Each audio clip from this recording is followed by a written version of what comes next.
YCP అధినేత జగన్ పై assembly వేదికగా MLA Balakrishna చేసిన వ్యాఖ్యలను ఖండించారు మాజీ మంత్రి పేర్ని నాని. సైకో బుద్ధులు, సైకో ఆలోచనలు ఎవరివని ప్రశ్నించారు. సినీ ప్రముఖుల మర్యాదలకు భంగం ఏమాత్రం కలగని రీతిలో నాడు వైఎస్ జగన్ వ్యవహరించారని అన్నారు. చిరంజీవి రాసిన లేఖను స్వాగతిస్తున్నామన్నారు పేర్ని నాని. అదే ఈ లేఖను గతంలోనే రాసి ఉంటే పవన్ కళ్యాణ్ నోరు సైతం మూతపడి ఉండేదన్నారు మాజీ మంత్రి పేర్ని నాని.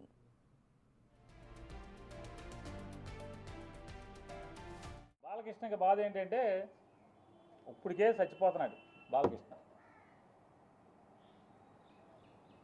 పవన్ కళ్యాణ్ ఉప ముఖ్యమంత్రిగా హెలికాప్టర్లో విమానాల్లో తిరుగుతాం, వాళ్ళ బావ వంగి నమస్కారాలు పెడతాం, ముఖ్యమంత్రితో సమానంగా జామర్లు ఉన్న కారు, ముందొక 3 పోలీస్ కార్లు, వెనక ఒక 10 పోలీస్ కార్లు. అసలు మామూలుగా పవన్ కళ్యాణ్ కారు దిగంగానే వాళ్ళ బావ కన్నా ఎక్కువగా ఓ 25 మంది పోలీసులు చుట్టూ సఫారీలు వేసుకుని తుపాకులు ఇచ్చుకుని ఓ 25 మంది పోలీసులు. కొత్తలాడిపోతున్నట్టున్నాడు మనోడు.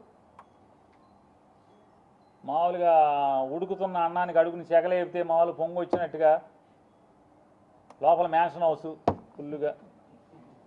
అసలు రాను రాను ఏమైపోతుందంటే ఇట్లాంటి వాళ్ళ మూలంగా ఆర్టీసీలో కండక్టర్కి డ్రైవర్కి డ్యూటీ ఎక్కేప్పుడు బ్యాందీ సారా తాగేప్పుడు పెడతారు. గొట్టం ఏంటంటే నోట్లో గొట్టం పెడతారు, బ్రీత్ అనలైజర్.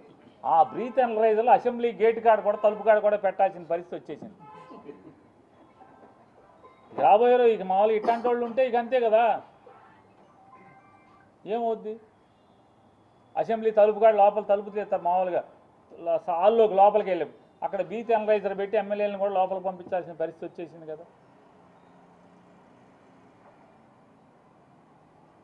తప్ప తాగి కళ్ళు నెత్తికెక్కి మాట్లాడతాడు, సైకో అంటాడు. ఎవడు సైకో? బాలకృష్ణ ఎవడు సైకో? ఎందుకు సైకో? పవన్ కళ్యాణ్ హోదాని ఆ వెలుగుని చూసి ఏడవలేక సైకో. నువ్వు సైకో. ఎవడికి సైకో? మాకేం సైకో? ఏం చేశాడు సైకో? సిగ్గు లేకుండా నేను కలవలేదని చెప్తావా? రోజు పురాణాలు నోట్లో ఒల్లివేయటం కాదు, బట్టి పట్టం కాదు, వేద మంత్రాలు బట్టి పట్టం కాదు, దేవుడి పద్యాలు బట్టి పట్టం కాదు. నాలుక మీద పురాణాలు, ఉపనిషత్తులు, వేదాల్లో ఉన్న వాక్యాలు అవి బట్టి పట్టినంత మాత్రాన ఇట్టాగుంటుంది. బట్టి పడితే జీవితం, బట్టి పట్టిన బతుకులు ఇట్టాగా ఉంటాయి. పేరుకేమో బయట మామూలుగా మైకూర్చుకుంటేనేమో వేదాలు, ఉపనిషత్తులు అవి మాట్లాడటం ఆ ఊ అని చెప్పని. మనిషిని మందేస్తే ఇది మన తంతు.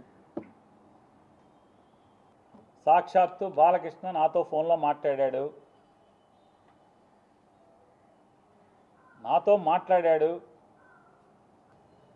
నన్ను అడిగావు బాలకృష్ణ, నన్ను అడిగావు ఫోన్ చేసి, జగన్మోహన్ రెడ్డి గారితో అపాయింట్మెంట్ ఇచ్చు నేను వచ్చి కలుస్తానని చెప్పాను. అఖండ సినిమా కోసం మిరియాల రవీందర్ రెడ్డి ఆయన ఎవరో ఉన్నాడు, నా దగ్గరికి వచ్చాడు. నన్ను అడిగి 10 మందితో మాట్లాడించి అపాయింట్మెంట్ తీసుకుని నా దగ్గరికి వచ్చాడు. సార్ మా హీరో గారు మాట్లాడుతా అంటున్నారు, కొద్దిగా మాట్లాడండి సార్ అన్నాడు. మీకు అభ్యంతరం అన్న? నాకే అభ్యంతరం లేదు, మాట్లాడండి, నేను మంత్రిని, మాట్లాడాలి, బాధ్యత, మాట్లాడించాను. నేను మాట్లాడావు. జగన్మోహన్ రెడ్డి గారు ఎట్టా ప్రవర్తించాడు నేను వెళ్ళి అడిగితే, సార్ బాలకృష్ణ ఫోన్ చేశాడు సార్, వస్తాడంటే మిమ్మల్ని కలుస్తా అంటే కొద్దిగా అపాయింట్మెంట్ ఇవ్వండి అని అడిగాను. ఏ బాలకృష్ణ? చంద్రబాబు నాయుడు బామ్మర్ది. అవునండి, ఆయన బామ్మర్ది. మన దగ్గరికి ఎందుకు, ఏం పని ఏంటి అంటాను. అఖండ సినిమాకి లీనియంట్గా ఉండాలంట. వాళ్ళు బ్లాక్లో అమ్ముకుంటారు టికెట్లు, ఎక్కువ షోలు వేసుకుంటారు, బాగా సినిమాకి ఎక్కువ ఖర్చు అయిందంట. మామూలుగా బడ్జెట్ 45 కోట్లు ఎంతో అనుకుంటే అది ఆ డైరెక్టర్ వల్ల అంటే ఎక్కువగా అమ్మారని చెప్పని రేట్లు ఎక్కువగా అమ్మారంట. ఎక్కువగా అమ్మటం వల్ల దాన్ని 70 కోట్లకు తీశారంట. కాబట్టి అమ్మపోతే సినిమా బాగా తీసాం, బాగా వచ్చింది, మంచి సినిమా తీశాను కాబట్టి చూడండి పొమ్మని అడుగుతున్నాడండి. సరే ఏదో ఒకటి మాట్లాడేది సరే, వాళ్ళకి సాయం కావాలంటే చేసి పెట్టని చెప్పారు. అంత హుందాగా ప్రవర్తించినటువంటి జగన్మోహన్ రెడ్డి గారి గురించి మాట్లాడే భాష